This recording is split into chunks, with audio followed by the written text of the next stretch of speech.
her research endeavors during her almost 20-year tenure as a professor at the University of Alabama at Huntsville before launching her company, genWHY Communications, in 2017. Kristin has a passion for decoding the generational enigma and is known for her straight talk speaking style and wicked sense of humor. Kristin has been on stages in 42 states, left her mark in 3 countries, and sprinkled her wisdom across more than 160 conferences for 350 plus diverse organizations. From Fortune 500 giants to pint-sized nonprofits, she's been there, done that, and left an indelible impression. But wait, there's more. Fueled by an unrelenting wanderlust, Kristin and her husband are on a quest to explore every nook and cranny of the globe. Amidst their jet-setting adventures, they somehow manage to keep their sanity while raising 4 humans who never stop eating. Please help me extend a warm Wallace State welcome to Kristin Scroggin. Awesome. Thank you, Christine. All right. Well, can you hear me? Am I on? Am I on now? Can you hear me now? Yes? No? Whoop, whoop. Oh, yeah. Good morning. Well, I'm excited to be here with you today and help you understand why your coworkers and your students are so weird.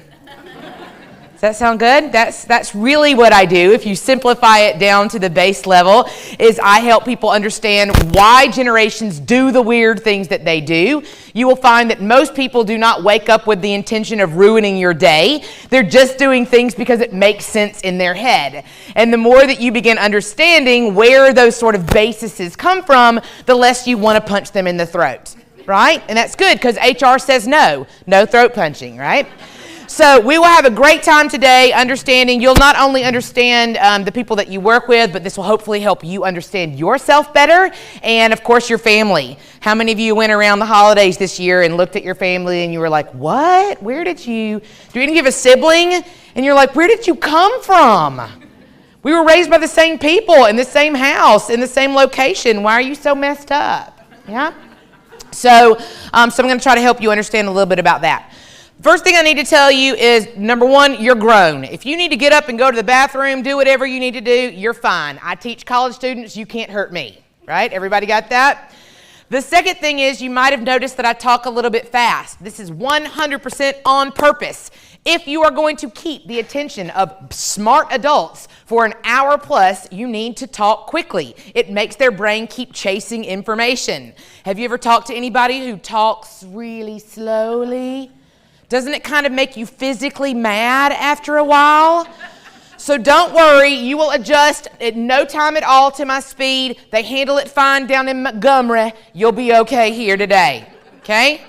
The last thing is you are officially in a communications class now, which means when I ask you a question, I expect an answer. Everybody got that? Say yes. Yes. Fantastic. Let's get started.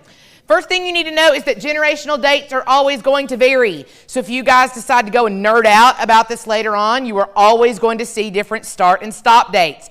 This is because academics like us have to publish to keep their job, right? So we're going to act like 3 years of a difference makes really big deal. It's really not that much into it. Everybody who talks about this is usually going to have some sort of variant when it comes to generations. So don't freak out if you've heard different numbers. The numbers you probably have heard the most frequently are going to be Pew Research and Census Bureau. Now, any of you that run statistics or understand any kind of numbers, manufacturing, things like that, you know that you run a test over and over again, and if you get a weird number, what are you supposed to do with that statistic? You throw it out, right? You act as if it never even happened, right? So it is possible that you're not going to fit cleanly in all of the areas that we're talking about today, but not nearly as likely. So here's the thing. When you're running big data, it is easier to run numbers when they end in a nice fat zero. And that's what's happened with Pew Research and Census Bureau, is they're starting and stopping all the decades on the zero because it's just easier when you're running stats, okay? That's not actually a very good indicator of where a generation starts or stops. What we're looking for is moments in history. What are big things that would happen that would either make your parents parent differently or would make you respond differently? So things like, are we at war? What's going on with the economy? Is there a global pandemic, right? Those sort of things. there's all kinds of like pop culture that goes along. You know how you could turn on Sirius FM, and depending on when you were what age you were as a child, you could turn to a station and know every single song that goes along with that, right? That's how generations get formed. So you might see different dates. Everybody got that? Say yes. Yes. Fabulous. Okay, so here's the thing. Pew Research and Census Bureau let's use millennials, for example, in 1980. Now, I have interviewed literally thousands of millennials across the country, and the ones who were born in 81, 82, 83, 84 have a different perspective than people who were born in 1985, right? Because a big moment happens in history, yeah? A show comes on television called America's Most Wanted. And America's Most Wanted convinces all of the new millennial parents that their babies were going to get snatched. Now, for those of you that are Gen Xers and baby boomers, did your parents care about you getting snatched? No. It was non-issue, was it? It's like, it's cool, we'll make another one, right? They call 3 friends. If they don't find you, they slap you on the back of a milk carton and move on. It was not an issue. There's no Amber Alert for us, okay? So it's a very different perspective. So what happens is that this thing comes on prime time. CNN starts running 24-hour news in that same year, and this weird fear, in particular around children, really starts to generate. That's what we mean by big moments in history that are making. You wouldn't think that a whole generation would get divided by a big television show, but 100% that had some big impact on how they see the world. Now, if you want to nerd out about this later on, I would suggest you read The Theorist of Strauss and Howe. They're historians. Eventually, I'll write a book, and I'll tell you to read my book, right? But until then, I'm going to tell you to read Strauss and Howe. And what they say is that history is on a loop. What do you think? Is history on a loop? Does it repeat itself over and over again? Yes. All right. So if you think this is the first generation of young people in America that were like, kids today don't want to work, and they're not hungry, and they're just soft, we've literally never not been saying that in America. We've always been complaining about the next generation, and part of that comes from our Puritan roots. And if you know anything about Puritanism, you get to work, work, work, and if you're lucky, you get to die, right? And that's sort of the root of Puritanism. So we see a lot of this is in the ground floor of America, and so we see a lot of this always complaining about the next generation. Don't worry, the kids are going to be fine. What you have to remember is those kids who are born for a world that does not yet exist, right? And the problem is generationally, you forget that they were born for a world that is in build, and you want to try to make them live in the 90s. You want to make them live in the 80s, in the 70s. That world does not exist anymore. It's gone. We're never going back to a 70s world, right? So you have to understand that they're created for a different thing. It's okay for them to be different. They're going to need different tools and skills. Everybody good with that? Say yes. Yes. Now, the main reason that Christine and your president had me come to talk to you today was to tell you this very important message. You're not that special. Now, I can hear your little American hearts breaking, right? Because in our country, we are part of what is called an individualistic culture. In America, we are part of individual. There's 2 divides across the world, individualistic and collectivistic. Individualistic is very me first, right? I do well, I get a degree, I make money, I spend money in my community, eventually it benefits my economy. And so that premise is very much based on the idea of you buying a lie, which is that you're a shiny diamond and there's nobody like you, and that's bull, right? Example, every semester you have kids that come into your class and introduce themselves on the first day. And they're like, hi, I'm Brandon. And you're like, you're Billy. You look like Billy, you walk like Billy, I hate you like I hate Billy, and you literally just got here. Do you not see duplicates over and over and over and over again? People are far more similar. I'll just give you another good example of the fact that you can indeed be grouped together. How many of you have taken a personality test before? Raise your hand. Of course you are. You work for state government. Okay. So stay with me on this. Chances are, let's assume you told the truth. Let's start there. Results came back and you were probably like, oh my gosh, this is so accurate. Like, this is stuff I've never told anyone ever, honey. Read this. Do you know why we can do that, pumpkin?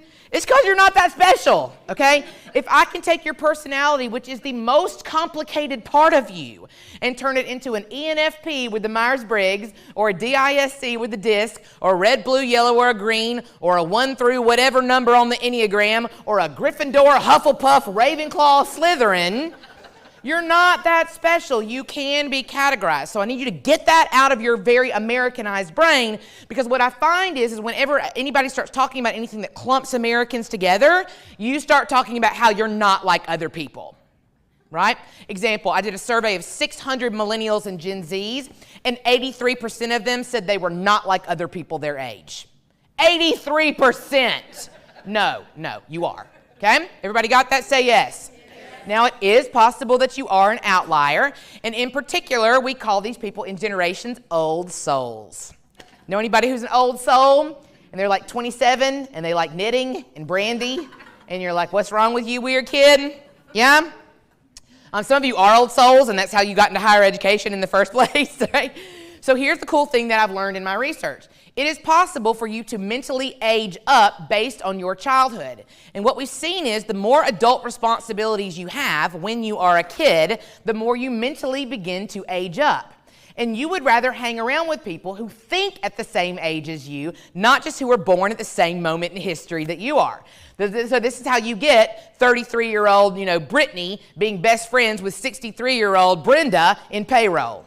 Right? You see it, we see that happening because you'd rather hang out with people. And this is why when you are that sort of old soul, the people who are your age irritate you so bad when they don't know how to do things that you think that they should know how to do. So I'll just give you an example. We won't spend a lot of time on this today, but there's a few things that really have a tendency to make you fall into the outlier characteristics. Most of you will be one, maybe two of these things. It's when you get 4 or 5 that you really get somebody who is a 60-year-old in a 30-year-old body, okay? So let me just hit a few of them. The first thing I need to make sure is very clear to you is all of my research is based on people who were born and raised in the United States during their formative years. Like literally the first question that they have is if you spent any of your childhood in any other country, you immediately don't fit Americanized norms. Because every country has their own history, right? And their own background and historical moments. And so in particular, this is interesting here where we live in North Alabama, especially because we have so many military kids who live in our area. And the bottom line is any of you who are military kids will tell you that you fit in fine with your peers, and then you went on deployment for 4 years to Korea or Germany or the Kwajaleins, and you came back and you never fit in with those Americans again. Right? So here's the thing. Any of your colleagues who were raised, or any of your students who were raised in another country, even for a short period of time during formative years, are not going to cleanly fit. So if they were raised in Mexico or China or India or Israel, right, wherever it is, that, I don't know why I got stuck on the I letters there, but anyway, right, they're going to have different perspectives. Everybody got that? Say yes. It's important for you to know that because I don't want you to pick up Americanized structures and think that. Majority of students who you are going to deal with are probably going to be mostly in that category of born and raised in the U.S. and done all 15 years. But I want to make sure that I'm clear that you can't apply it across different countries, okay? The bottom line is this. Your parents really do mess you up, okay? Feel free to go back and tell them. A lot of your stuff is your parents' issues that have been trickling down over the years. So let me highlight a few of the ones that are really interesting. The first one is that if you were raised by a single parent. So anybody here who was raised by a single parent will tell you that they do not have the same experience as people who were raised with 2 parents. You have to step up and do adult things earlier in your life in a single parent household just to make the house run, right? So these people go off to college and their roommate can't do their laundry and they're like, what? I could fry an egg at 5, right? You have to step up and do adult things earlier on. So single parent is definitely one of those things we see ages people up relatively quickly. Other things would be if your parents had a disability and you spent time helping and assisting there. If your parents' first language was not English and you became the translator, right? It's a very adult thing to do government forms at 8 years of age. Right? Another one, and this one's a hard one to think about, but it's just true, is that if you had a parent who was in active addiction during your childhood, because you at the least had to socially navigate things in a different way than kids who had parents that were not dealing with that did. You had to decide when you could give the report card, when you could invite people to spend the night, right? That's a very adult behavior to have to do. So we see very frequently people with high trauma have a tendency to age up mentally very quickly. Another one are what we call oops babies. Or any of you oops babies, your parents were totally done having kids and then oops, you came along, right? Yes, super oops, right? So here's the funny thing about that. parenting trends happen in these like decade-long spans. They don't necessarily fall exactly on the zeros, but there's trends, okay? So for example, for any of you who are baby boomers in the room, your parents were called traditionalists, and they were all told that children were to be seen and what? That's right. If you were a good traditionalist parent, you held your child at arm's distance, you made sure they were a productive member of society. That was your one and only obligation to that child. You didn't have to be happy, they didn't have to be happy, none of that mattered, as long as they were producing, right? So that was the parenting trend, and you see that reflected. Now here's the funny thing. Parenting trends have a tendency to be very knee-jerk reaction reflexive. They almost go on a pendulum swing. So for example, those of you who are in your 40s and 50s, a lot of us were latchkey kids. We spent large amounts of time home alone by ourselves. Our parents missed our baseball games, our parents missed our ballet recitals, and so guess what happens when you have your children? You ain't missing nothing, right? That's why you are still bringing cupcakes to the 9th grade classroom for your kid's birthday. And why you will not teach a class after 3 o'clock in the afternoon, right? You're like, deuces, I gotta go get the kids, right? It's this reaction kind of stuff. So think about this, those of you that are parents. You take the things you like about the way your parents parented you and you move that into your own parenting style. So these are things how like morals, traditions, values, religions can go across multiple generations. But what do you do about anything you don't like about the way your parents parented you? You go in the extreme opposite direction. And so we see these parenting trends have a tendency to be cycling over and over again. Now, one of the ones, I don't know if you've heard the name right now of what we call the brand new parents, the ones who are elementary school kids right now. Have you heard the name of what we call them? Lawnmower parents or snowblower parents. So the idea is that they literally go in front of the children and they pre-clear the path. Before there's any encumbrance, before the child has any opportunity to use problem-solving skills to figure how to get themselves out of it, they get rid of the problem, right? So soon you're going to have 15-year-olds that are like, oh my God, a pine cone, right? Like they're going to freak out over base level things like not everybody has to like you at work and things will be fine, right? Because that's been pre-cleared. So we'll have to deal with that later on. I won't be dealing with it because I'll be retired. Deuces, right? So, but that's definitely one of the things we see. So what's interesting is for those of you that are oops babies is that you would go to your friend's house and if they had age normative parents, there would be a totally different set of rules at their house than there was at your house. And you'd be walking around being like, ooh, I'd be getting beat for that. Ooh, if I talk to my mama that way, right? You see those trends swing. They kind of swell and they get tight and they swell and get tight and swell and get tight. So the parents really do indeed mess you up. Another one is if your parents were raised outside of the United States, this would be a big one because even if you were born and raised in the U.S., when you went home, you had a totally different world, right? So we see, so for example, let's say your parents were, well, at least one of your parents was German. What happened would be you go to school and you had your very Americanized school version of you, and then you would go home and you would code switch into a new personality that was acceptable, and you follow the rules and eat the foods and things like that that would go in. So we see very often that people who have parents who were not raised in the United States are very good at generational navigation because they're already used to switching out in and out of different personalities based on who they're around. Other ones that are interesting, if you're part of a large family, we call a large family 4 or more kids. Anybody here 4 or more kids? Anybody who's the oldest of 4 or more kids will tell you that they're basically the substitute parent, right? Parents are like, we're going out, we can't take your face for another second, don't unlock the door or DHR will take you away. Bye, right? Now here's what's interesting. If doing more adult things makes you mentally age up, what do we do to babies of large families? We keep them the baby as long as possible. We withdraw adult responsibilities. This is why your 43-year-old aunt doesn't move during Thanksgiving, right? She sits down at the table and she's like, I don't know how to make a casserole. I don't know how to set a table, right? And everybody else is buzzing around doing all of the things, and she's like, I don't know how. I'll just give you a good example. So we've got 4 kids in our family. Our youngest 2 are very close in age, 11 and 12. If my 12-year-old asks for a sandwich, I'm like, you're 12. You've got arms. There's no sandwich fairies here. Make your own sandwich. If literally his 11-year-old brother asks for a sandwich, I'm like, oh, little smoopsy KK. What kind of sandwich does he want, right? And his 17-year-old sister does that to him, and his 21-year-old brother does that to him. That fool child cannot tie his shoes good still to this day, right? because he's the only nice person left in the house. And so we all rush to help him as much as we can. So it's interesting, you very frequently when you see somebody that very cleanly fits the norms of a generation, they almost always are the babies of large families, right? You'll see that often. And those of you that are middle children, you're just lucky to be alive and have a job, let's be real, okay? So large family, military or military family, any of you who are in the military will tell you that you went in as you, they wipe your hard drive in boot camp, reset you to the oldest mentality, which is the traditionalist, which we'll talk about today. And this is why it's actually very frustrating for vets to work with people who have been civilians their whole life. Because anybody who's a vet is used to being told obscure, ridiculous things and still doing it. Right? They're like, I need you to go find the most perfect pine cone in my yard. And they're used to doing that kind of stuff. But civilians have been taught, ask why. Don't let them waste your time. Find their rationale. So you see there's a lot of friction that happens between those two groups. Military family, anybody, even if you didn't join the military, if you're a military kid, you know that your parents did not leave the military at work, did they? They brought it right home with them. So we see a lot of military kids still have weird residue from the military. For example, if you're not 15 minutes early, you're late. Right? Weird obsessions about time. They're also very possessive of their stuff. They don't like for you to take their stuff. Their stapler has their name on it and labeled and things like that. Their desk can be a mess, but yours can't. They don't like other people to have chaos.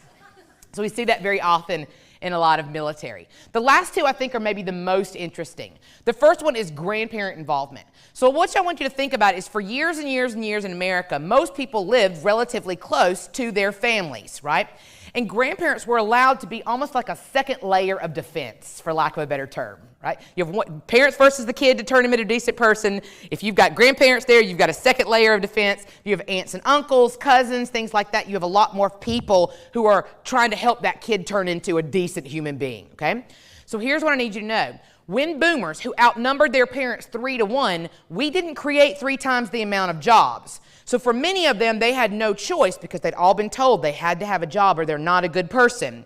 They all had to begin moving, and so they moved away from a lot of their parents. You see a lot fewer young people who were raised around their grandparents now than they were 20, 30, 40, 50 years ago, okay? So here's what's so funny. When I run into a rock star young person, 9 times out of 10, a grandparent has taught them how to play the game of work.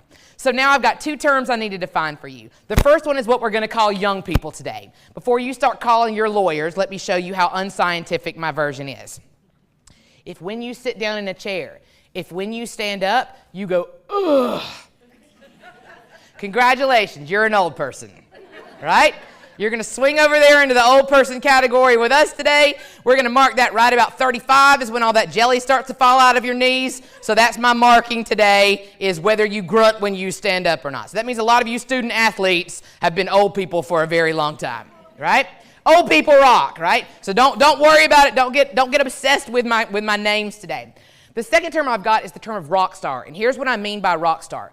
When I run into a young person who can play the game of work, they understand the social game that's going on at work. They can shake hands and kiss babies. They can make eye contact. They know to bring a yellow steno pad with them into meetings because they know that boomers love yellow notepads more than life. And literally, you could be writing down your beer run, and some boomer's going to be like, that kid over there with the notepad, future of our company, right? But they've learned that, like they know it, they see it, and so they don't even bring their cell phone in because they understand that strategic game. When I run into young people who do that, of which there are few at this point, most of them, a grandparent has been somehow involved in teaching them that game. Grandparent drug them along to golf course, religious organizations, American Legion meetings, whatever it was, they got introduced to a lot of those rules that we value in the American workforce at this point in time. Everybody got that? Say yeah. Okay. Now the other one is people from a small town. Okay, small town people, raise your hand. Lots. By the way, Hanceville counts, okay? In case you're wondering. So here's the funny thing. If you're raised in a small town, you don't have one mama, do you? You have 31 mamas who have full permission to spank you, yell at you, do whatever is necessary to make sure you're a decent human. You have all these other people. You couldn't go and roll the school with your friends because your uncle was the principal and also the mayor, right? You have all these other people. Small towns can stay collectivistic for longer periods of time, right? Then there's hierarchy that's more involved, and there's a lot more adults who are involved. So for example, if you were from a small town, you probably had a get off my lawn guy, right? And that's where you learned early in your life that some people are just mean, and there's nothing you can do about it. They're just mean. And some of you had a coach that in the 7th and 8th grade would stand on the sideline and just cuss at you. And your mom did not write a letter to the editor, did she? And she did not sue the school, did she? No, she stood on the sideline and cussed you because you weren't hustling, right? And so did your 83-year-old neighbor, Mr. Bill. You had all these other people. You had women at church that told you were going to hell because you were ranting in the sanctuary.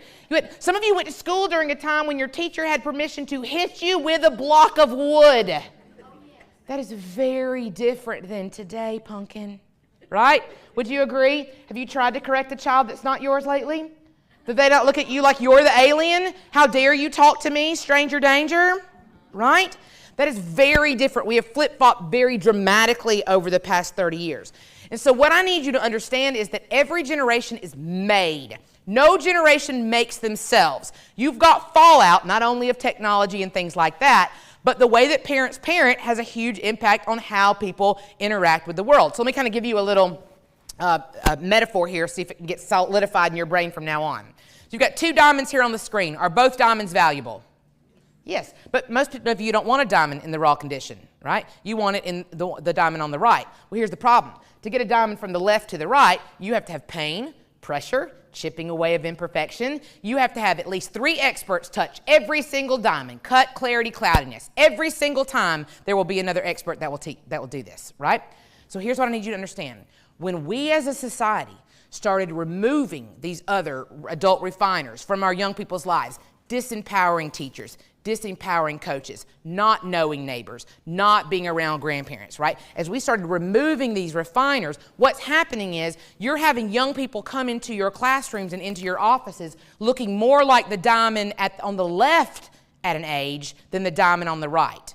You might have been in a much more polished condition simply because you were born in a time where there were more polishers influencing your life, right? So some of you got young people that come in, and the brand new professors that come in to work with you, and they had 4.0s at whatever it was, and their assistants, and they're all so excited, and you're like, but why are you still stupid?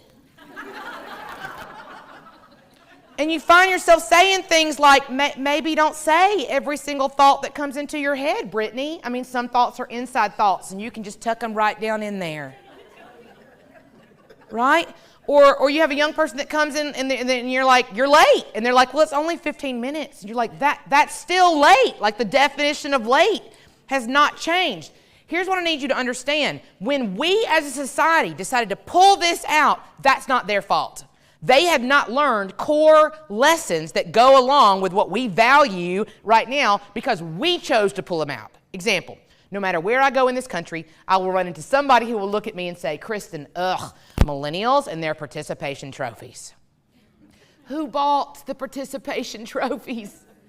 That would be you sweet now 60-year-olds. You did that. You hippies went to the PTA and said, competition's getting too intense. I want my kid to frolic. I want them to know how to function in a team. And you gave a giant generation of people trophies for being the worst player on the worst team in the worst league in the city. And now you have the gall to walk around and be like, kids today aren't hungry and they don't know how to compete and they don't know what excellence is. You can't mess with someone's core view of excellence and competition and it not have long-term effects on them. They didn't do that. They didn't do that. We did that, right? Another good example is, man, we are so mad at the Generation Zs and the Generation Alphas of not being able to get off their phone. Doesn't it just irritate you how their phones are always in their hands and they can't get off of them and they're so addicted? Know why? Because we all bought them iPads for their 3rd birthday. And we shoved it in their hands every time we went to the Olive Garden, right? So that we could have a conversation with the one person in the house we still liked, right? And we said, hey, here's a device that's as addictive as heroin. Hope it doesn't jack you up forever. And now we're mad at them for not being able to turn loose of that. Do you see how that doesn't make sense? We made that call. If we're going to fix it, then we have to institute new rules, new strategies, new versions in order to do it. A lot of things we see with the Gen Xers, those of us in our 40s and 50s, there's a high burnout level, extremely high burnout level in this particular generation. And that, again, comes back to the fact that we were all latchkey kids. And we spent 3 to 5 hours every single day handling our business, right? So what you see is a lot of Gen Xers have been told, just take it. So you take on more and more and more and more, and then before, you're like a pressure cooker, right? And so this is why we're all so salty and snarky. Right? This is why all your Gen Xers walk into their offices every day and they're like, 8 more years till I'm out of this hellhole, right? Like every day, you're so mad, right? Across the board. I'm telling you, listen, y'all, it doesn't matter whether I'm talking to astrophysics or if I'm talking to linemen and utilities, it's the same way. We're all that way. That snarkiness comes from you always feeling like you have to say yes and never setting a clear boundary for yourself, right? Then you've got, before you think the boomers are going to get away with it, absolutely not. The most recent AARP survey that I saw said about 38% of the older boomers, those are people that are currently in their 70s, plan to die at their desk. Okay, let me just give you a little perspective. There's a survey, and one of the boxes say, I plan to die at my desk, and 38% of the people say, yeah, that sounds normal to me. That's not normal, honey. That's called generational trauma, all right? That comes from the fact that your parents were children during the Great Depression, and so they looked at their boomer children and they said, you must have a job or you're not a good person. And they tied their job and their identity together. And that's why the two candidates for the American presidency are both going to be in their 70s and 80s, right? You with me on this? Job and identities intertwine in a very different way. We'll get into understanding them a little bit more, but that's a big thing that's part of that. And that comes from their parents down. You get me? Every generation is made. Nobody makes themselves. So you just wander in and being like, well, what are we going to do? Kids today, they're such a hot mess. And not being actively involved in changing and modifying and deciding what rules need to go and what rules need to stay. You in the college area, you have more shapeability than anyone. I want you to think about this. Your young people come in at 18. Are they not totally different humans by the time they leave at 23, 24, 25? Do you know how much extreme ability, what you could teach them about being a decent human being during this time? They're very, very malleable. They won't listen to their parents, but they'll sure listen to a teacher that cares about them at this particular time. You have an opportunity to help shape your people. Think of your students as whole people, not just people who paid to get one piece of paper, right? When you start changing your mentality on that and thinking of yourself as a refiner, is it going to be frustrating to you? Yeah. And some people are just not going to take the refinement. But the only way we're fixing this, right, is for us to commit to helping them get the skills that we decided to take out of the schools, that we decided to take out of parenting, things like that. Everybody got that? Say yes. All right. So So let's move on to the next thing. This is what you really came for. Everybody loves a good label. Yeah. So I'm going to give you a second to figure out what name you're going to go by today. I want you to look at your birth year and figure out where you fall. I want you to figure out where you are. Where is your partner? Any children? Where do your parents fall? And then the person at work that drives you the most up the wall. They're very rarely in your own category, by the way, in case you're wondering. Everybody got it? You got the name you're going to work with today, and you kind of know where all the rest of your people fall? There'll be a QR code you can hit at the end of this, too, by the way, that will send a handout to your email if you want to get that later on. That'll give you all the charts and things like that. But you're welcome to take pictures or write anything down if you want to. Okay, everybody ready to get nerdy? Okay, here we go. If you look here on the left, this is how people normally look at generations, is clumped together in 20-year phases. I would tell you that that's a dangerous game to play because the country looks very different from decade to decade. So the most perfect example is going to be the baby boomers. The older boomers are children during the 1950s, and the younger boomers are children during the 1960s. Does the U.S. look the same in the 50s as it does in the 60s? Drastically different, right? Now, 70s and 80s, you have a bit more overlap. The big dividing line we see actually happens across the country, happens because of internet access. That's where our big line happens. So, for example, those of you that are Gen Xers, you probably remember going down to computer class one day a week. And you sat down in front of an Apple II computer, and you played Carmen Sandiego and Oregon Trail, and you watched people die of dysentery. And that was pretty much your whole entire interaction, wasn't it? Right? Everybody with me on that? I didn't do that. Okay. Okay, so that was your whole interaction. But for those of you that are the Zennials, right, you know what the AOL disk sounds like when it starts up in your computer. You've got mail, right? The sound of freedom for people everywhere is dial-up internet. A divide happens down the country because what happens is all of a sudden you don't have to go reach out to a person in order to find a resource. So let's just go back to our Gen Xers. Gen Xers, yes, you had a computer, but when you went to college, you still had microfiche, microfilm, you still had the Dewey Decimal System, which was impossible for any human to figure out. So you still had to go to the librarian to find the resource book that you needed. So what we see is that for people who are Generation Xers, flower children, boomers, and above, they're very interested in what you can prove that you know. Right? So when they're writing job descriptions, they're far more focused on where your college degree is from, how many years of experience you have, what certificates you have. This idea of being able to prove your knowledge is very much based up. But then if you go from Zennials and below, we don't necessarily care what you have in your head. We care, do you know where to go to get it? Can you access resources, right? So what happens is, you see how this is going to immediately cause friction in your group?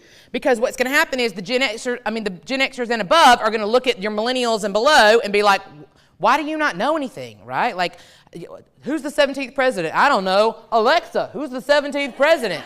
Siri, who's the, you know what I mean? Like, they're like, why would I waste brain space with that? But the boomers are looking at me like, how can you be so stupid and not know these kind of things, right? Well, what you see is that a lot of the times millennials, Zennials, and below, we're going to go check a resource first. And we're going to blow it up, right? We're going to watch YouTube videos. We're going to read Wikipedia articles. And then once we've knocked down the wall and realized we can't indeed hang our own drywall, that's when we'll go to the expert to do that, right? But what happens is that 30-year-old expert expert of 30 years looks at you and says, how dare you? How dare you think your YouTube video is as powerful as my 30 years of experience? But the real reason that they're avoiding you is because Zennials and below are all about expediency. It's how fast we can get the answer. And when you go to a boomer to ask a question, it takes forever to get an answer, doesn't it? And it's like, well, back in 1983, and you're like, I just need a yes or no, Brian. Just yes or no. Right? Do you see that? There's nothing wrong with that. It's just a difference in the way that people function. Everybody follow me on this?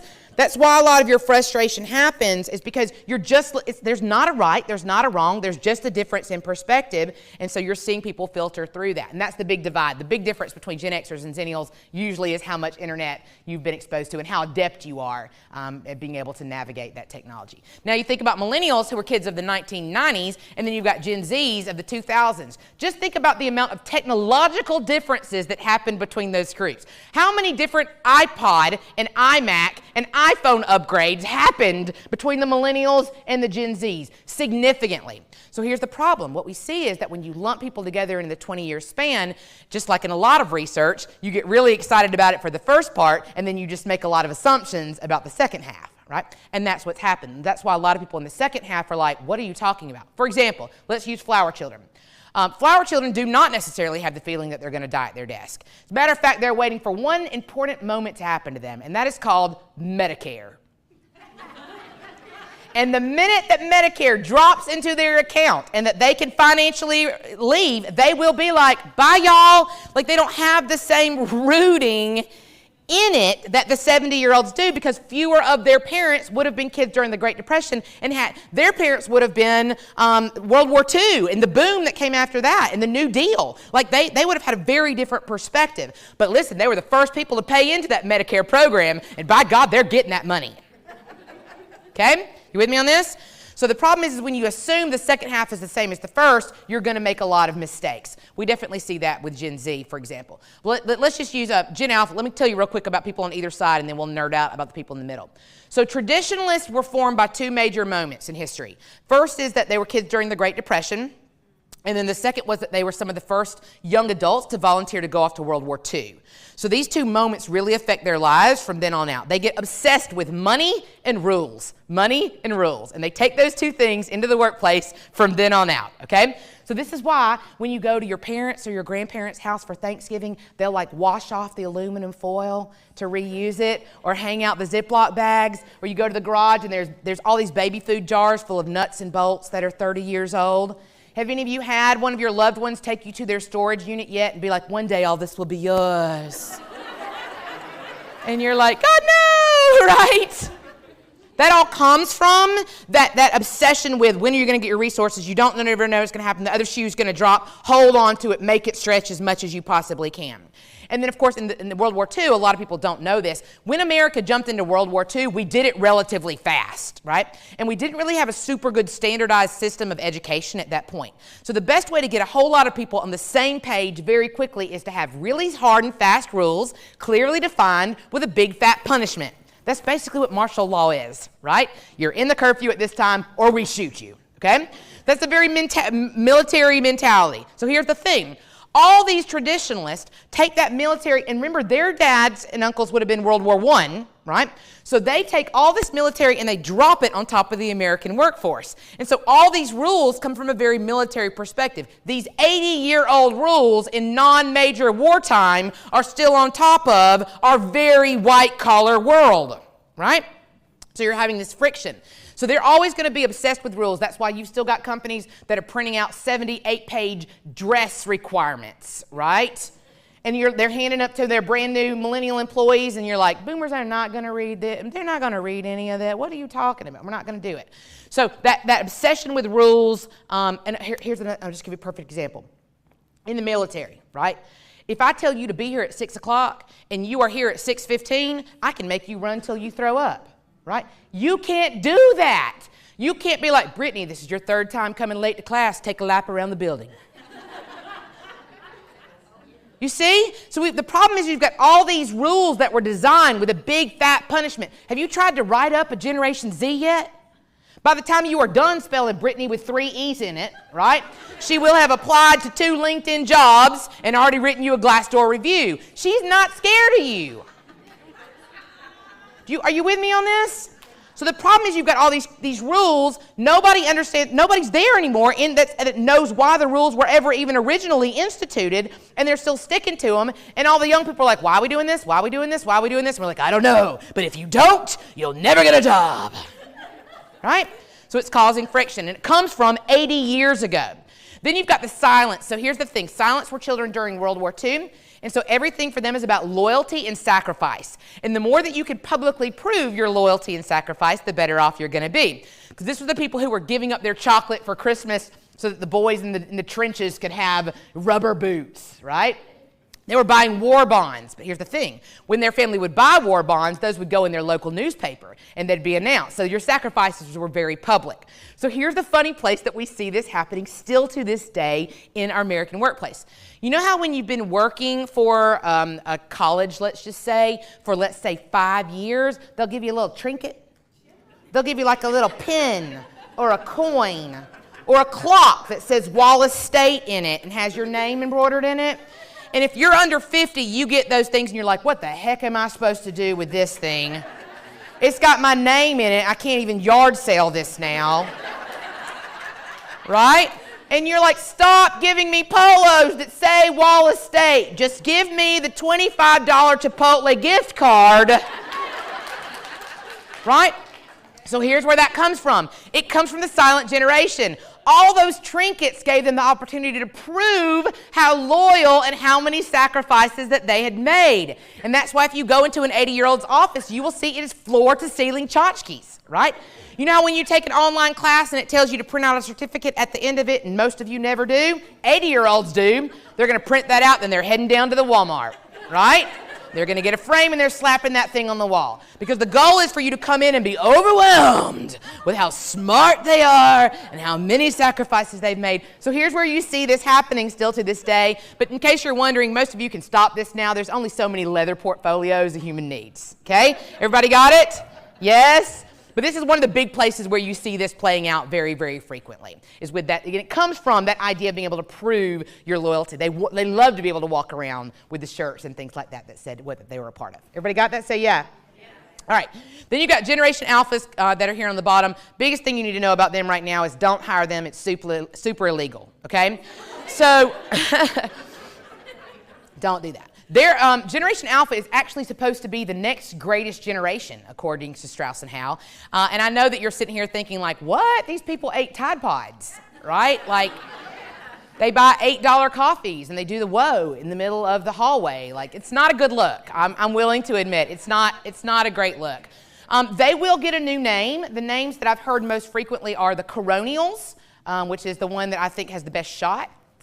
Anyway, Coronials is the big one. Then you hear Zoomers. You're starting to hear Zoomers starting to surface a little bit more because every school, all the elementary schools had at least one week that happened on Zoom. And then Double A's is the other one I'm starting to hear, which most of us are going to associate with batteries, so I don't think it'll stick. Generations get a letter until they begin calling themselves by a name. We still call Gen X, you know why? Because we don't care what you call us. Write our paycheck, right?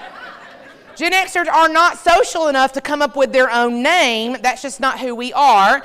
Now, Generation Zs basically are called Generation Zs because they went and stole their little brother's name. The Gen Alphas should have been Generation Zs. But millennials basically became a bad word. It became a curse word. And the next generation wanted to differentiate themselves.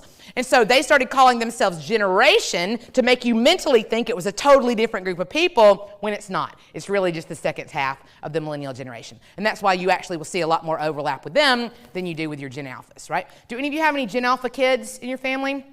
Here's the funniest thing about them. They are the stingiest people you will ever meet in your whole entire life. They will spend your money until their head falls off and will not spend a dime of their own money. They're super, super freaked out about money. And so what we actually see is, based on Strauss and Howe, there's this repetition that happens over and over in the country. So I'm just going to show you really quickly why they're supposed to be our next greatest generation. If you look at traditionalists were children during the Great Depression. Generation Alpha were children during the Great Recession. The second half of the traditionalists were children during the Spanish flu, which was our last major pandemic, before Generation Alpha became children during COVID, right? At the very least, Generation Alpha will wash their hands more than any boomer ever thought about in their whole entire life, right? But they're supposed to be the next ones that will pave the way. Here's the cool thing for you, and I think this is actually really interesting because of who you are and what you do. Generation Alpha is the first generation that we've seen since the GI Bill that is open to trades again. They're the first one that is really, really open. They are not going to go spend $200,000 on a college degree and never make more than $45K a year. They're not going to do it because they don't see the return on the investment.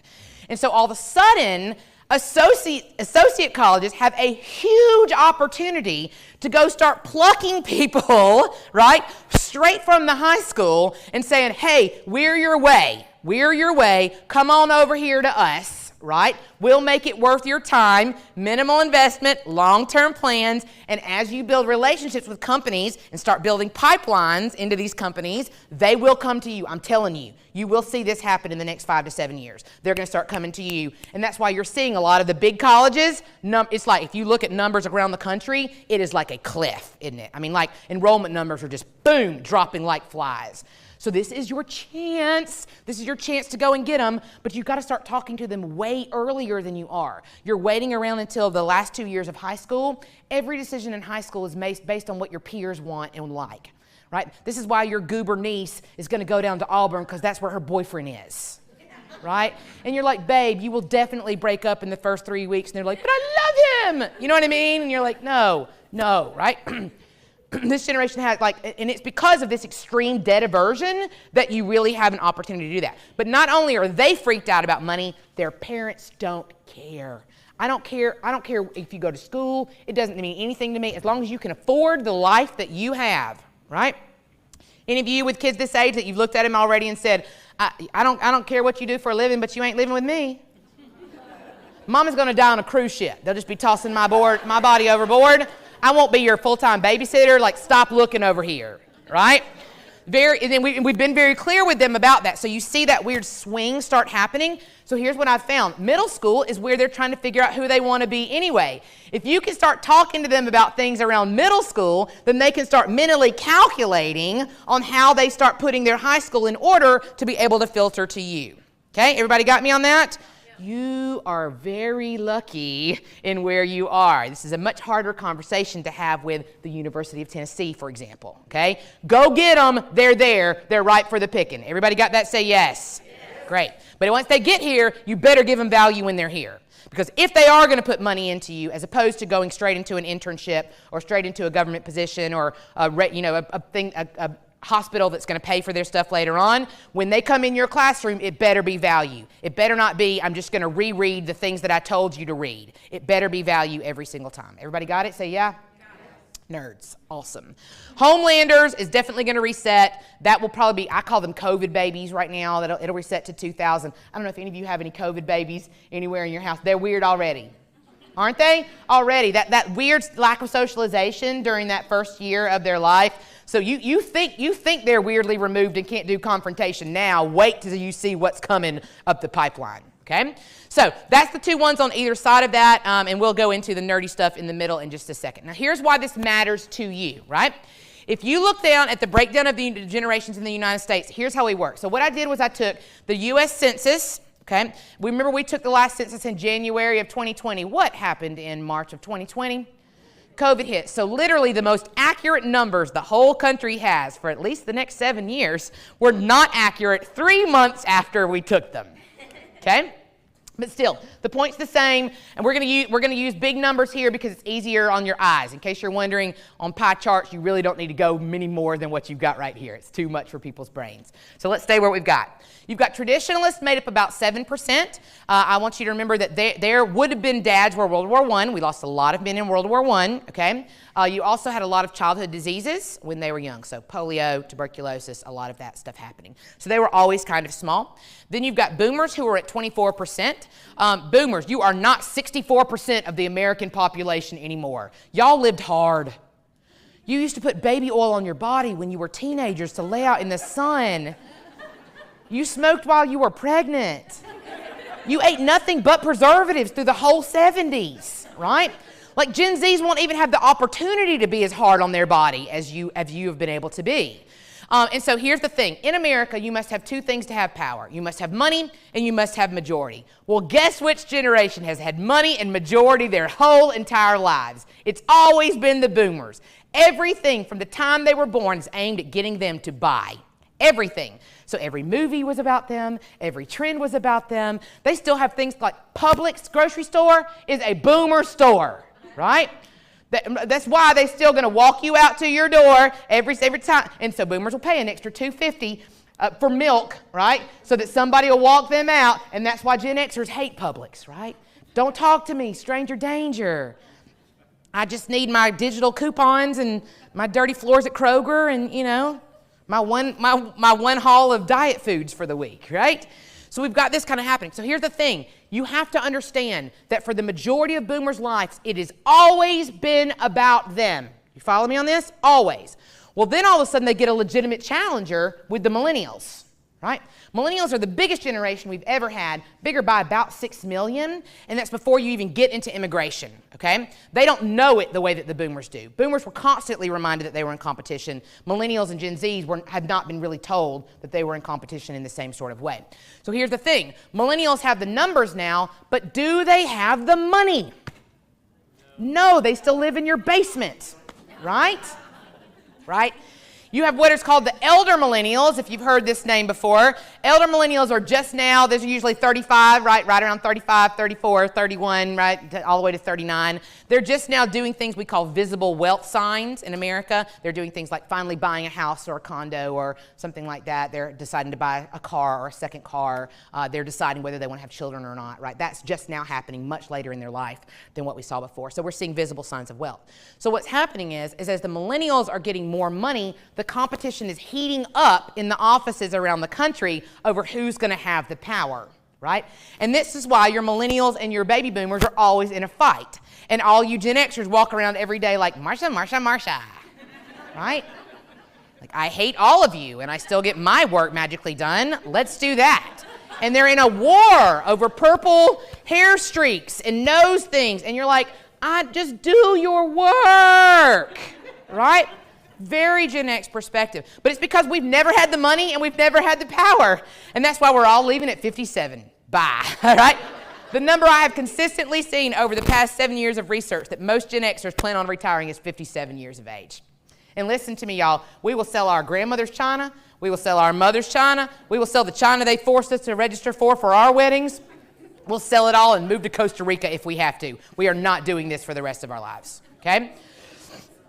We've never had it, so we don't care in the same way. Does that help you understand a little bit why? And that's why as we move into political season, you're going to start to see a lot more 36-year-olds versus 66-year-olds because they're in the natural two power struggles that are happening across the country, and hardly any 40 and 50-year-olds anywhere to be found. And then you've got Gen Alphas at 17%, and you're like, oh my gosh, Kristin, 17%, we're going to have two big generations back to back. Do the majority of millennials plan on having children? No, they're having dogs, right? Some states are going to get paternity leave before they get paternity leave. Okay? It is a big, big thing. That's part of why they're going to have so much money into their elderhoods also, because they won't have been spending it for thousands of disposable diapers. So Gen Alpha is going to be small. Do you see a pattern that's emerged here? Small generation. So you've got a generation that comes out with all new things. They change everything. Next generation becomes their worker bee. Big generation comes out, changes everything. Next generation is groomed to be their worker bees, and it goes forever and ever and ever because you're not that special. Okay? Now, if you're doing the math, which I'm sure some of you smarty pantses are, that means about 45% of the American population is currently under 35 years of age. So I'm going to let that number just slap you across the face real fast. Because under no circumstances do most organizations in this country function as if this is true. Right? What happens is we look at our young people and we say, You'll come in when we tell you to come in, where we come in, the days we tell you to come in, wearing the clothes that we tell you to come in with. We'll decide if you recovered enough from giving birth to come back in. We'll decide if you've grieved your grandmother long enough to come back in. And now the largest generation is looking at us and saying, who are these we? Who are these we, and why are you making the decisions? We're the majority now. Do you see how this is causing friction? Right? But they don't have power still, and a lot of the decisions are still being made in the boomer category. And so that's why you still have this constant bump up. It seems like it's so intense all the time between those two groups because so many of them are there. So here's the thing. Any organization that does not intentionally attract, retain, and teach people how to lead who are in the 35-year-old and below category will die. Period. The end. Y'all, these millennials and Gen Zs, they just killed Uber. They just killed taxis. They Uberized them, right? They've been around since the 1800s. I can do my annual physical from my phone in my car if I send my blood in to my doctor, right? Napkins don't even, like they've killed all this weird stuff that was originally considered essential. You don't think they're coming for base level things like this? Absolutely, right? So we have to figure out how to attract and retain the best of them. Now, caveat, I am not pro-ageism. Okay, I'm not in any way saying you hire people based on their age. That is not only illegal, it's very, very stupid. Okay, because what we're doing is right now we're in what's called the churn of America. We're refiguring out what the next version of the country is going to look like. And so in order for that to happen, you need the viewpoints of all three major generations. You need the wisdom of the boomers who have seen it all and done it all. You need the autonomy of the Gen Xers who are just going to put their heads down and get it done. And then you need the agility of the millennials and Gen Zs who are used to things adapting on the fly all the time. You see how you need all three of these groups? So I'm not telling you that. What I am telling you is when you do get someone 35 or below in your office, your intentionality about teaching them how to be the next set of leaders and retaining them must go up because you're not sustainable if we don't keep them. And I can show you with another crazy chart. How many of you have ever been to the Kentucky Derby before? Anybody ever been to the Derby? Okay, the Kentucky Derby is such a weird American tradition, is it not? People spend thousands of dollars for this one day. They get custom-made hats and suits and dresses. They spend money on mint juleps and tickets and all the things. And that's not so weird. You're like, people do that for the Super Bowl every year. People did that for Taylor Swift tickets, right?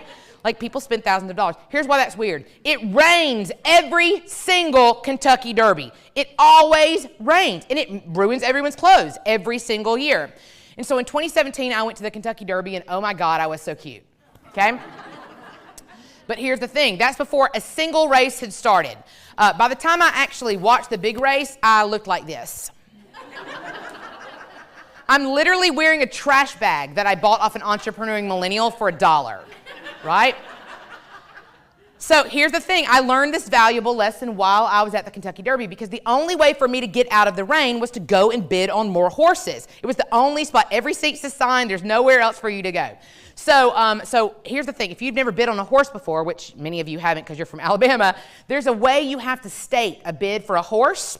And you have to say it in a certain pattern. And if you don't say it right, you'll be outed. Everyone will immediately know that you don't know what you're talking about. So I go, I say the pattern wrong. The guy behind me is like, hey, just so you know, your horse is hot. And I'm like, I don't know what you're talking about. And he says, yeah, your horse is on a hot streak. I would suggest you put that $20 bill down. Don't put down the $5. And I'm like, oh, you're sweet, but I'm saving my money for the big race, right? So I don't.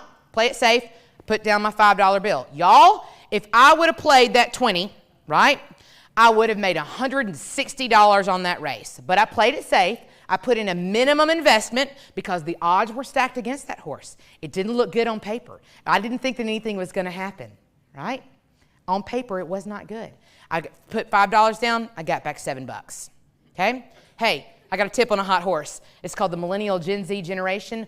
100% guaranteed to run, and I can show you with census projections. So check this out. What we did here is we took eligible workers, people between 16 and 66 years of age, right? And I know people are working past that, but you have to cut it off at some point, okay? So you've got, if you look at 2020, 19% of your eligible workers in the country fell into the boomer category, 37% fell into the Gen X category. Who was already the majority of eligible people to work in your country in 2020? It was millennials. Already, they were the biggest. Then you had Gen Alphas. That would have been, this 1% is going to be those weird ones who are like coding stuff already and like selling stuff on eBay. Right, you got me. Okay. Go 30 years into the future. Look who's still your biggest generation. It is still millennials. Your Gen Alphas are peaking right there. Remember, they're going to be 40, 45. They're never going any bigger than what you've got right now, which means any organization that's intentional of attracting and retaining people in these two categories has sustainability. So here's the thing. Chances are you have a 10-year plan. Is your 10-year plan considering the fact that all your demographics are going to completely switch in the next 7 years? It needs to be, right? Let me kind of show you another big crazy example going back to our chart here. So here's the thing. So boomers are huge. Remember, they're really big. Those 70-year-olds, they're going to stay until they can't do it anymore. Eventually, they're going to have to go, right? We know that they're not going to get into an Uber. Those people are going to kill them, right? And I watched a lot of boomers try to get on conference calls during the pandemic, so I'm thinking holographs are going to be out of the question, all right? So they're going to eventually have to go. Remember, the 60-year-olds are waiting for Medicare, and as their money starts to drop, they're going to start going. There's actually lots of research that shows a lot of your flower children could be leaving before many of your baby boomers are. So then now you're going to get your Gen Xers who are going to start shifting up into those top high-level positions because our goal is to get out with the maximum amount of money in our 401k. So right now, we're going to say no to any of your promotions or things like that because we don't want to be in charge of more people. But if we know we only have to do it for 2 or 3 years, sure, we'll be the department head to get the maximum amount of money on the way out, right?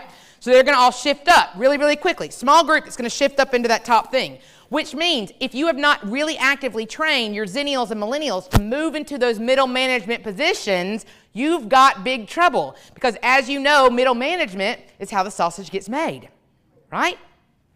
So as that shift happens, and it will happen in the next 5 to 7 years, make sure you're considering that when you're thinking about your succession plan. Stop looking at your Gen Xers. We are not going to be here. Just don't even look at us. Are we going to complain about that? Absolutely. But we're going to complain anyway, right?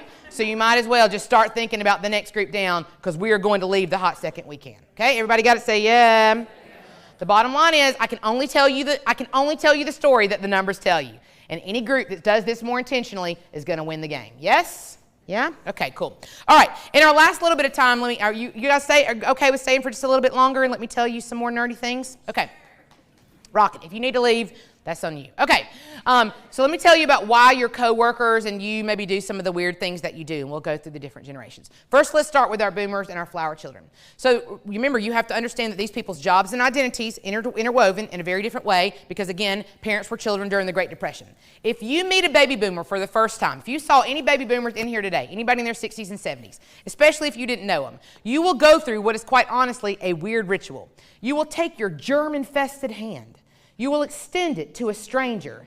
They'll take their germy hand. If you're super masculine, you'll press your germs together, right?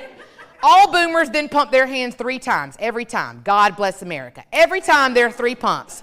Gen Xers are one pump, and then we're just along for the ride for the rest of it, right? Because we don't want it, but we know you like it. That's why most Gen Xers are a one-to-one pump, and they're done. Millennials and Gen Zs, they know about germs, so they're like, right? Don't touch me, Velma, right? So boomers shake hands. God bless America. I say my name, you say your name. What's the next question baby boomer will always ask you? What do you do? What do you do for a living? So I want you to think about this. You took a group of people, a group of people that outnumbered their parents 3-1, and you told them that every time they met a stranger for the rest of their life, they should be able to verbally affirm their worth and contribution to American society. So you think they're going to get to a place where they're like, I used to be something and now I'm not. Absolutely not. We will stick you in a home, right? And boomers are like, I own all the homes. Where are you going to put me? Yeah? So very different. So what they do, because they have this super competitive environment, because they've got so few jobs and so many people competing for them, is they create this brilliant concept called the SME, the subject matter expert, right? And here's the thing. The best way to secure your position as a boomer is to know something that no one else knows. And if you know how to do that, you can be the meanest person in the planet and nobody can do anything to you because you're the only one who knows how to do anything, right? So I'll give you an example. No matter where I go in the country, I run into a person. I call this person Rhonda. Anybody know anybody who's a Rhonda? And Rhonda's been in payroll for 32 years and she is really mean, right? And everybody's scared of Rhonda. Y'all know who I'm talking about? Or Robert. Some of you are still using old copiers in your offices because Rhonda refuses to learn any new software, right? And so every once in a while, all the bosses start to panic because they know that Rhonda's the only one who knows how to run payroll, and that's pretty important.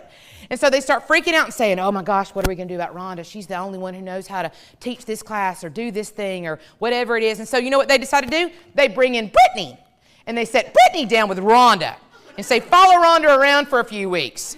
And you know what Rhonda does? She systematically destroys Brittany's will to live. Because Rhonda's not a dummy, right?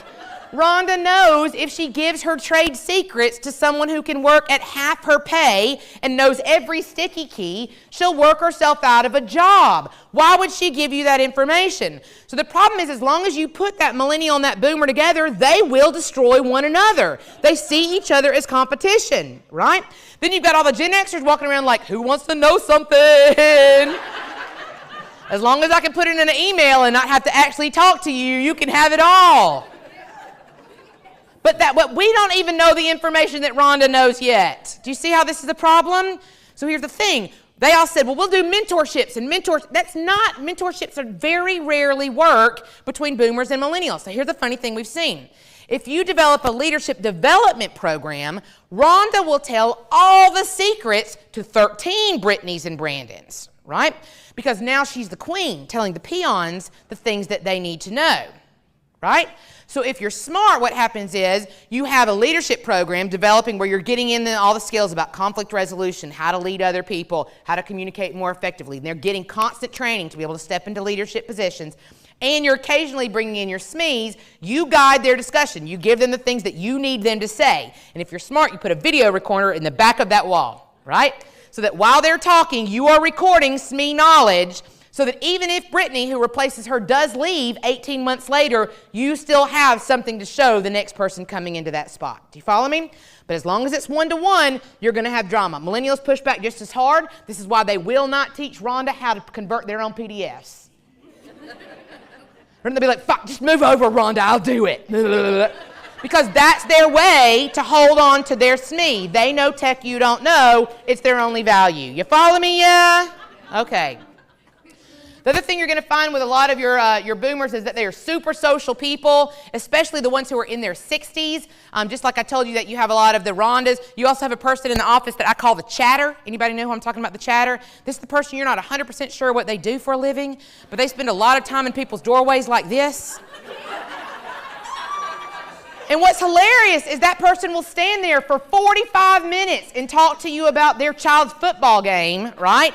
And will lose their mind when a student is 3 minutes late to their class. Will lose their mind Because again, they see the social part as being a benefit of the job. They enjoy, because they are more social, they want to hang out with their coworkers in a way that the Gen Xers and the millennials don't seem to want. So your boomers and your flower children are always going to push for Christmas parties, right? Gen Xers, how do you feel about Christmas parties? Kill me now. That's called unpaid work time, right? If I have to go to Marshall's to buy a dress to come to I'm losing money on this thing, right? We don't need it. You don't have it. Listen, there's not a Gen Xer who is in this room right now who really wanted to come here today.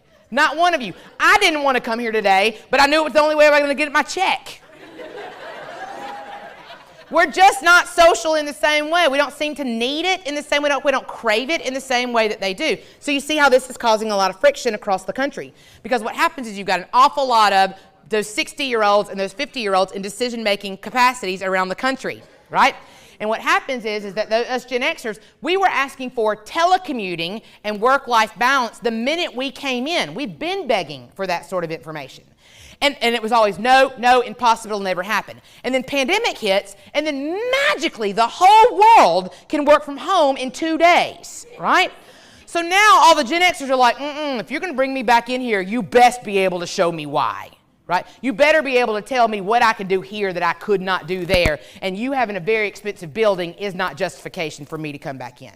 So you see these two things rubbing up against each other. Got it? Because those flower children are going to want to come back in. They're going to miss the social side. They're going to want to sit down and have lunch with you and have faculty meetings and things like that. But the 50-year-olds do not have a want or need for that. So that's where hybrid has been born out of in countries across. And the bottom line is we don't have an actual amount of data yet to know which one is the more successful. We don't really know, right?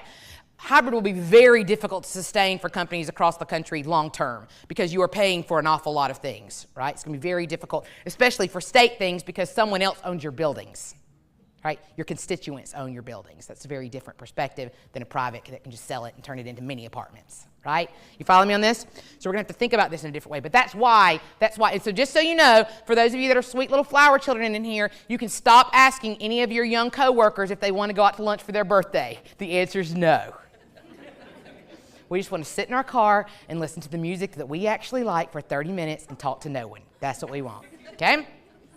You're also going to find your boomers and flower children love meetings and phone calls, and this is because they are way more tuned in to nonverbal communication than any other generation is. When you talk to a boomer or a flower child, they are reading all the nonverbals that are happening while you're talking to them at a much higher level. They're listening to how loud you're speaking, how fast you're speaking, your tone, or any kind of accent or dialect things, are your hands on your hips, are you pitched to the side, what kind of clothes do you have on? They're reading all of that at a much higher level than the other generations. So this is why your boomer coworkers will send you an email and then walk down the hall to your office and say, hey, Brenda, just sent you an email. And you're like, I know, I'm actively avoiding that email. That's why I love email, right? Because they're trying to put a nonverbal on top of it to show you the importance and to receive a nonverbal response back to you. Do you follow me on that? They're just trying to make sure that you know that this particular thing is more important than the other 86 emails that I sent to you. This one is the one that matters right now, and they're putting their face on it. Follow me on that? So don't get into a war with them. The basic thing that I would tell you is if you need it fast, you use their preferred method. So if I need something fast from a boomer, even though as a Gen Xer I hate the phone more than life, for some reason I feel trapped whenever I'm on the phone. If I need something fast from a boomer, I'm going to speak their preferred language. I'm going to pick up the phone and I'm going to call them, or I'm going to walk down to their office and I'm going to ask them. Most Gen Xers want email, email, email with a side of email, right? Most of you have a little red light flashing in your office right now. You have no idea if there's one or there are 400 messages on that thing right now, do you? Why would I open that Pandora's box? I'm just going to assume they're all robocalls, right? Don't even get into it in the same way. Millennials usually prefer text. Millennials will leave their house without their driver's license, but they will not leave without their phone, right? So the best way for you to get them is that. And then we're seeing a lot of Gen Zs prefer program management software, so things like Slack or Teams or almost like instant messenger sort of style. Having everything in one place is very important to Gen Zs. That's why TikTok does so well for them, because you have the world's experts that you can get information from spinning and it'll bring it directly into that. But they only have to go to one spot in order to get it. Everybody got it? Say yeah. Okay. We won't spend a lot of time on Gen Xers because quite honestly, we're not the problem. All right. And we're going to leave soon anyway. So let me just give you the main thing you need to know about Gen Xers is Gen Xers were predominantly latchkey kids, which makes them hyper-independent people, which means if you try to micromanage a Gen Xer, it will always go slower than you think, okay? So most Gen Xers, that's why when most Gen Xers become in a leadership position, they have the idea of, if I'm not yelling at you, you're fine, right? No news is good news is very much a mantra of a lot of Gen Xers. And so we see this kind of idea of being hyper-independent. So for example, I did a presentation to a bunch of Gen Zs the other day, and they'd never heard the term latchkey kid. Had never even heard the term. And I said, let me tell you about my life, right? When I was 6 years, see if this sounds familiar to you. When I was 6 years old, I walked down the hill to my elementary school. I never remember thinking I was going to get snatched or stabbed, which I'm sure is privilege, but still, right? There was always the ice cream man that was going to kill us in the late 80s. I don't know if you remember that. Candyman and Bloody Mary was pretty much the three scariest parts of our childhood. And then I would go to my door and I would take a key from around my neck. And if I lost that key, my life was over, right? Because according to my parents, it was $1 billion to rekey a home. Then I would go upstairs and I would get an apple. That apple was not pre-washed, was not pre-cored, was not organic, and somehow we all magically survived that, right? And then with the sharpest knife my 6-year-old hands could find, I would hack into the apple, and if I cut my pinky off, nobody's coming home for minimum 3 more hours, and the phone is literally bolted to the wall on the other side of the house, right? And then I would go out into the pantry and I would get out a vat of Jif extra crunchy peanut butter. And I didn't worry about the sugar. And I didn't worry about the saturated fats, and I didn't worry if anybody was going to die from a peanut allergy later on when I was in the middle of the road playing, saying, car. Remember that? You just step off, keep right on throwing the ball while the cars went through. And then I would take my peanut butter apple, and I would sit down and I would do my homework. Remember back in the day when kids did their own homework? What a time to be alive, right? And if I got a 38 on my spelling test, I just shoved it to the bottom of the backpack because my mom didn't have to sign it. And my parents didn't get an email that said, hey, your kid was trash at school today. I would figure out how I was going to solve my own problem because no one needs to know, right? And I would start figuring out, maybe I can go and, maybe I could bang some erasers for some extra credit. I would solve it before anybody else had to hear any of the stuff. And then after I was done, I would go downstairs and I would watch Saved by the Bell. And Saved by the Bell would tell me how to be a good person, right? Now, unfortunately, sitcoms are not a realistic viewpoint of life at all. And so you have a lot of Gen Xers who are walking around salty every day being like, I could have been a Broadway star, but no, I just work at Wallace. Like you're a victim, right, of the life choices that you made. And then every 30 minutes, there's a commercial break that tells you if you just buy the next thing, you'll finally be happy, right? And so you find this weird sort of constant dissatisfaction in a lot of your Gen Xers. They go on vacation, they're immediately planning their next vacation. They get a promotion, they immediately are talking about the next promotion. They get married, they're immediately talking about divorce, right? So we see these cycles happening very, very often, and a lot of that comes from that extreme indoctrination with just commercials and sitcoms teaching you that life was going to be something. They told you that you could live in Manhattan in an apartment and never actually go to work, right, on Friends, like very unrealistic, okay? So the big thing I'll tell you is if you are micromanaging your Gen Xers at all, just know it's going slow. It's going slow. Most of us are if you just trust us to do what we're supposed to do, we will go and knock it down. The more meetings you have, the more reports you have, the more stand-ups you do, the slower the project is probably going to take you long term. Everybody got it? Say yes. Yes. We're antisocial people. We don't want to hang out. Stop. We're going to retire at 57. Bye.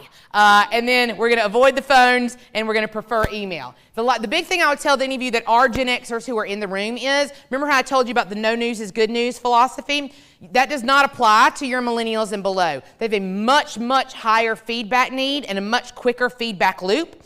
And so I know that to many of you it feels needy to be constantly having to tell people attaboy, attagirl. But listen, if you don't, you won't keep them. You're going to have to up your feedback level. At the very least, start training your brain to catch people doing right as often as you catch them doing wrong. Just start there, right? I'm not even going to try to make you do sandwich critiquing. Just try to catch people when they're doing right also. Everybody got it? Say yes? All right.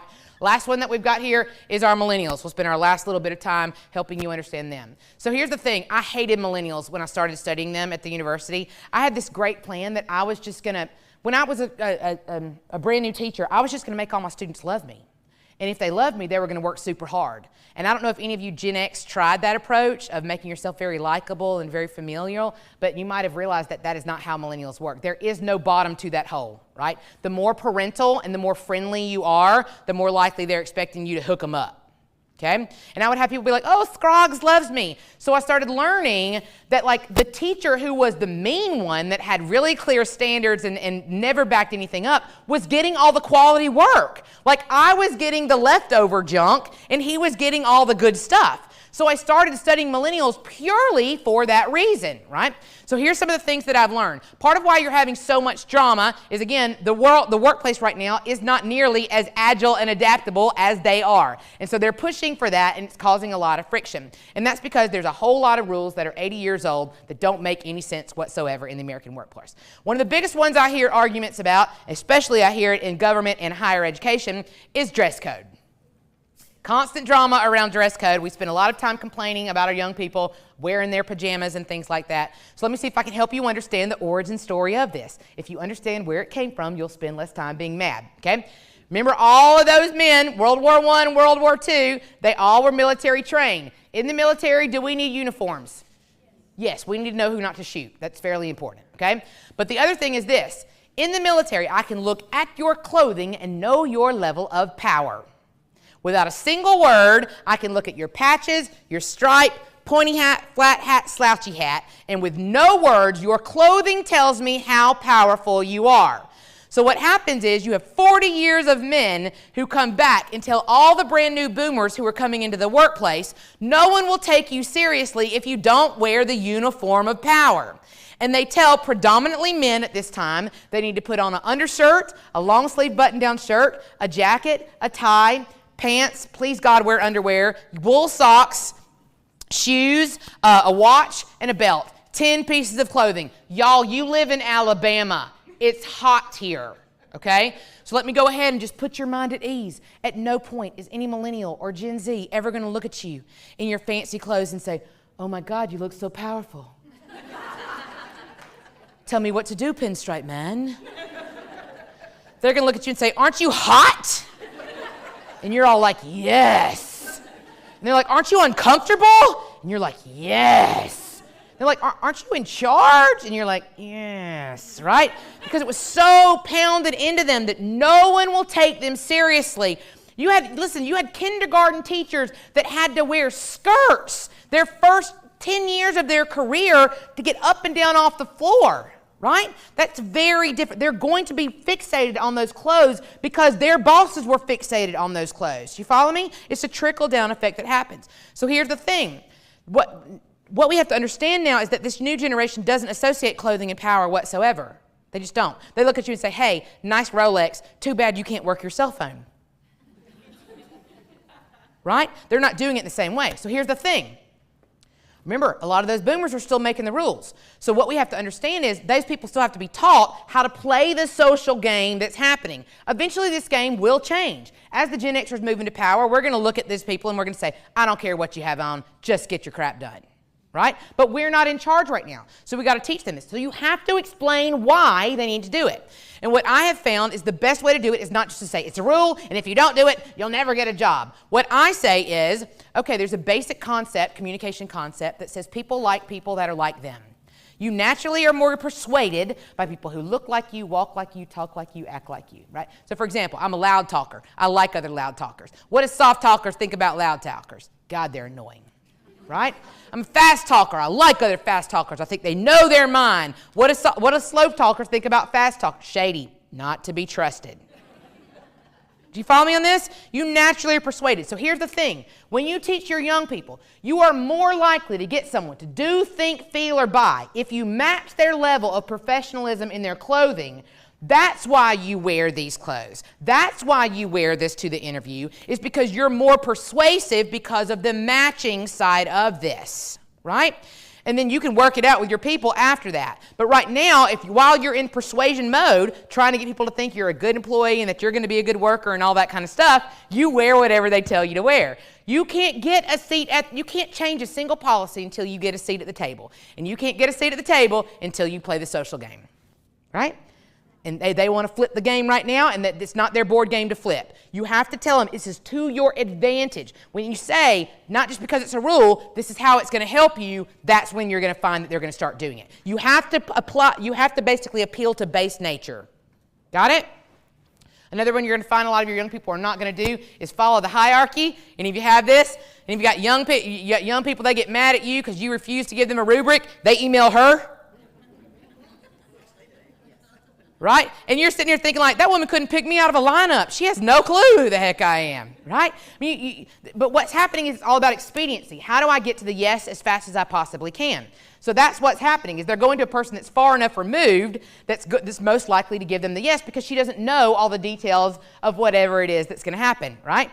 What she doesn't understand is that she's actually, what they're doing by bypassing you is that they actually now hurt morale. And they're less likely for you to give in on the next thing and the next thing and the next thing. And so that is not a smart move for them to make. If you're going to be all about hierarchy, you need to teach people why hierarchy exists. But here's the other weird thing that you have to understand. So many more millennials and Gen Z's children, parents were divorced. So they learn an important concept by proxy, and that is that if you already know that your mama's going to say no, you don't ask your mama, you go and ask your dad because you're not in a co-parenting situation, right? So that's what's happening. If they've already decided that you're going to say no or you're not going to give them their way, then they're most likely to go to the person they think is going to give them their way as fast as they can. Everybody got it? So if you don't like that, you're going to have to tell them. Don't assume. Stop assuming that they somehow know this happens. If you're like, look, you better come to me first and I will have a conversation with you because that's part of my job. But if you bypass me, it's on.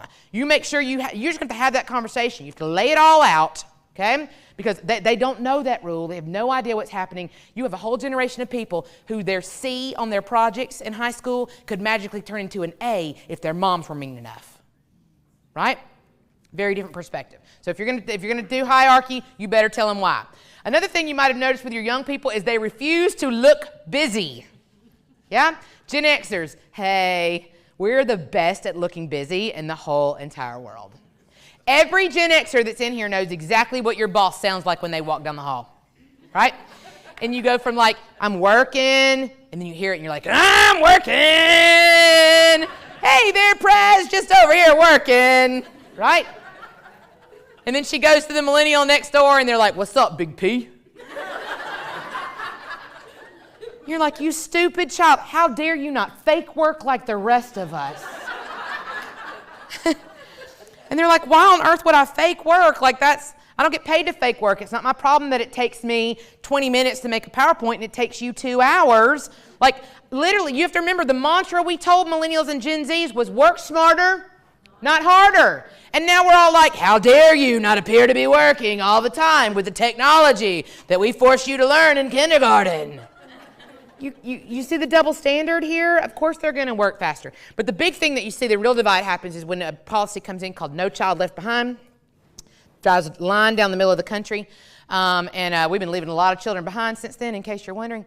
But what happens there is a weird motivation gets really, really changed there. Because before what would happen would be, those of you that are like Zennials and Gen Xers, you might remember that your bosses were just starting to put you in like your teachers were putting you like in high math and low math. We were starting to rotate. But before that, what would happen for a lot of the boomers is it would be math time. And your teacher knew your individual ability. So during that math hour, she'd say, you start on page 300, you start on page 400, you start on page 500, right? And during that hour, you would initiate to move yourself to the next task and the next task, or you turn in your paper and they give you the next paper. So they were all trained, always appear to be doing something, or someone will give you more things to do, right? Now, No Child Left Behind comes in, it changes your perspective. Now what happens is everyone does the same worksheet at the same time, regardless of ability, okay? So now if I'm good at math, I'm going to do my assigned work as fast as I possibly can, and then I get free time. And I can do whatever I want until Billy Bob Joe pulls it together and finishes his math worksheet. And then the boss, aka the teacher, will take it up, right? And then the boss will give you your next set of work. So you see how they've all been conditioned to think, do your assigned work as fast as you can, then you have free time until the boss comes and tells you the next thing you're supposed to be working on. right? It's not because they don't care. It's not because they're lazy. It's because they're not used to propelling themselves to the next thing, to the next thing, the next thing, okay? All right, we're really tight on time, but there's one more thing I want to make sure that I talk to you about, and this is a big one for you. Obviously, they're not good at time management. Please, you've got to fix this. No matter what your career is, right, no matter what you're teaching them, start hammering time management on whatever it is. Have them keep journals of it so that they know how long things take. We've completely taken away their ability to manage time. Kids don't go outside to play anymore. They don't have to be home when the street lights come on. They haven't learned how to do any of this. Someone manages their whole day, and then they manage their whole night. They take them to their event, and they say, it's dinner time, it's snack, right? It's homework time, it's screen time. And if you don't get off the internet when I tell you to, there's an app that will literally turn the whole internet off. Your young people are not learning anything about time, okay? So you need to, whatever you're teaching, you need to institute some sort of time management on the front end of this. And then other companies will start hearing what a good job you're doing of teaching this, and they'll start coming to you because so many young people have no time management whatsoever. Complete, total time blindness, okay? The last one is this. We've got resolving conflict. You might have noticed that many of your young people are very brave behind their computers, and they are very brave, and they won't say a word standing there face-to-face with you. Nothing. This is why your ghosting rates are so high. Right? Because they're terrified of conflict. They will not do face-to-face conflict. So let me show you where this happens. All this, in my opinion, is the blame of a thing called play dates. Now, have you ever been on a play date? If you have not, congratulations, you've avoided the seventh circle of hell. Okay? Because essentially what happens on a play date is my kid likes another kid. Now I'm stuck talking to their weird parent for the next 2 hours while our two children play. Right? So before that, what would happen would be, let's say Kristin and I are around the same age. I think she's a little younger than me, but it'll still run. So here's the thing. For most of us, you just went outside to play, right? You had one rule, and that was come home when those street lights came on or it got dark or whatever it was. So I would go, as long as Kristin was in my 2-mile radius that I could get onto my bike, I would go over there. My mom had no idea where I was. Kristin's mom didn't even know I was over at her house playing. She was already day drinking like a good boomer, okay? So I'd go over to Kristin and I'd say, hey, Kristin, what do you want to play? And she'd say, how about Spider-Man? And I'd say, I love Spider-Man. I'll be Spider-Man. And she'd say, no, I'll be Spider-Man. And I'd say, no, Kristin, I'll be Spider-Man. And she'd say, no, Kristin, I'll be Spider-Man. You know what we would do? We'd just fight, right? We, the children, would work out the problem. No adults were involved in any way. We learned conflict resolution skills early on. You learned when it was time to take your ball and go home, when it was time to call your big brother and get him involved, when that was, well, this is the only other kid in the neighborhood, so I better suck it up and make some compromises. You learned all this stuff. That doesn't happen with play dates. Now what happens is parents hear the two children arguing. Nobody wants to admit that their kid is the brat, so the parent comes and gets involved. And they say, what's going on?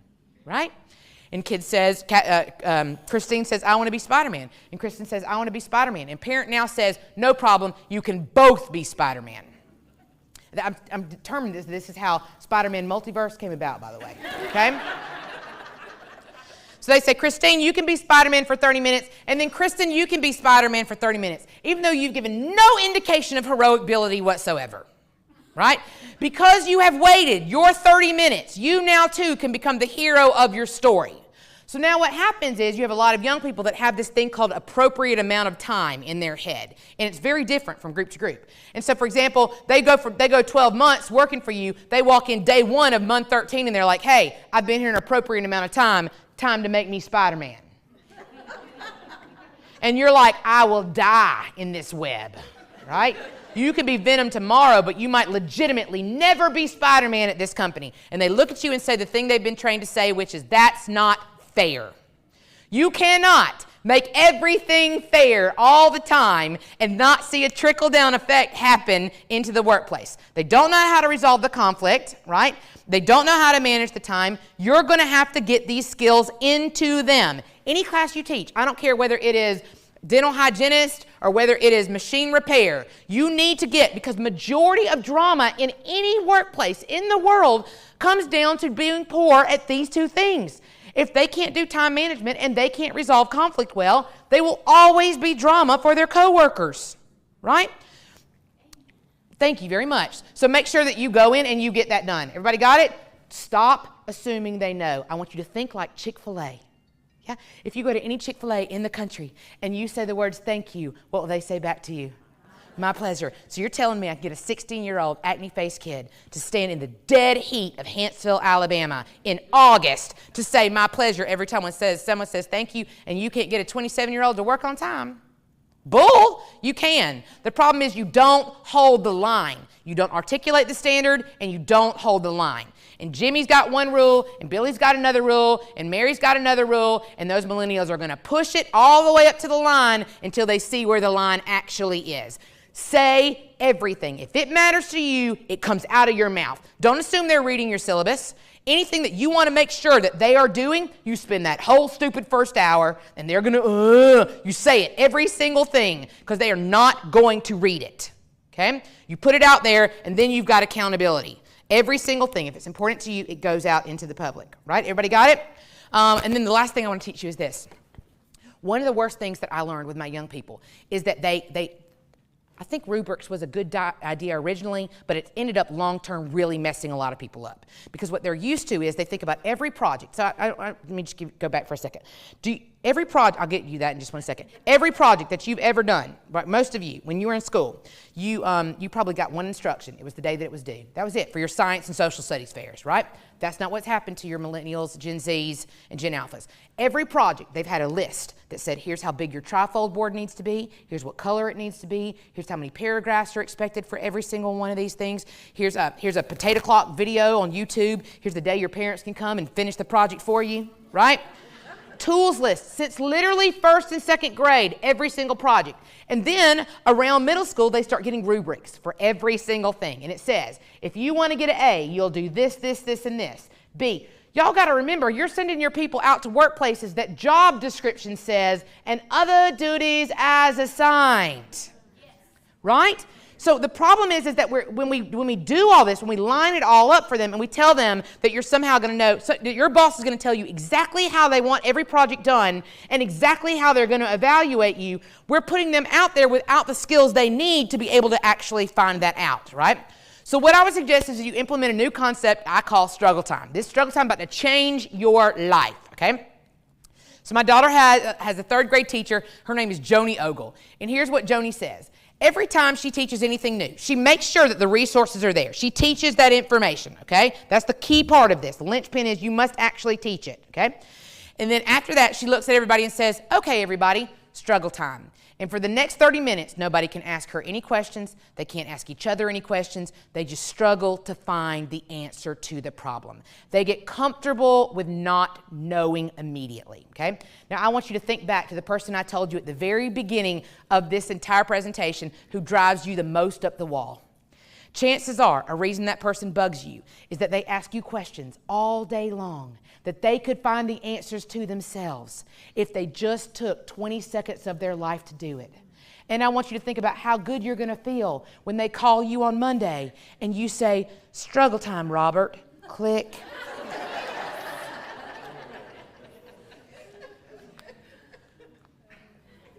You are not paramedics. You're teachers. You're not at war. There's nothing wrong with you delaying people for 20 minutes, 2 hours, 30 minutes for them to learn how to find the answer to their own problem. So here's the thing. Yes, it is a huge ego swell to you to be the Encyclopedia Britannica to you, to be the person that everybody comes to. But here's the problem. You can't be your very best if you're everyone else's storage unit for their brain. You're not empowering them to grow. They'll never grow as leaders. All that does is cause more learned helplessness, which we're already struggling with as it is, right? So helping people learn how to get comfortable with it and saying, you don't have to be a jerk about it. You say, hey, you know what? I totally can do this. This is my area of study. I love it. I've been doing it for 20 years. I could totally give you the answer right now on this, Brittany, but you know what? I'm going to struggle time you. And if you don't find an answer in 2 hours, you call me back. Right? You write me another email if you don't have something in 20 minutes, because I guarantee you that if you look back through your notes, I guarantee you that if you look back on the syllabus, you will find that. So I'm going to struggle time you, and if you haven't, y'all, this will change your life. So much of what you are doing, you never get in flow. You never get in flow. That's why you go home and you work an extra 2 to 3 hours every single day, because people are interrupting you all day, every day, right? There's nothing wrong. You are empowering your people by training them how to struggle time. You got to teach them how to do it first, but then you're going to struggle time. And start doing this to your family too, right? Your kids call and they're like, "Where's the peanut butter?" And you're like, "Struggle time, Brian. If you don't have that ketchup or peanut butter in 30 minutes, you call me back, bro." Right? There's nothing wrong with learning how to figure things out even when it's hard. And the more they do that, the more practice they get at it, the better off they're going to be. Everybody got it? Say yes. All right. Do you feel like you learned anything today? Yeah? Yeah? Was it better than you thought? Hope so.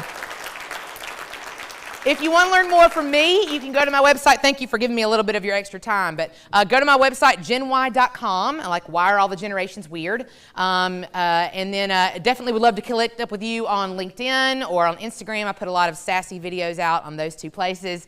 And then definitely feel free to email me. You're my client now. So if you run into questions in the future and you're like, "Why is this kid just a jerk, or is this a generational thing?" I will happily tell you that kid's just a jerk. Okay? Just send me a LinkedIn message and I'll tell you. And then the last thing I'll tell you is this. If you run into anybody in the future who is looking for a speaker that can teach you something new and not make you want to die the whole entire time, I hope you'll mention my name. Okay? Thank you again. All right, Kristin, it's all you. Thank you, sir. And thank you guys for coming. Does anybody have any questions for Kristin before we... And I can hang down here if you want to do that, because I know a lot of you are ready to eat some food. Thank you for making us laugh. You're welcome. If I don't, you cry. You're not special. Great. Thanks again, you guys. Have a good one.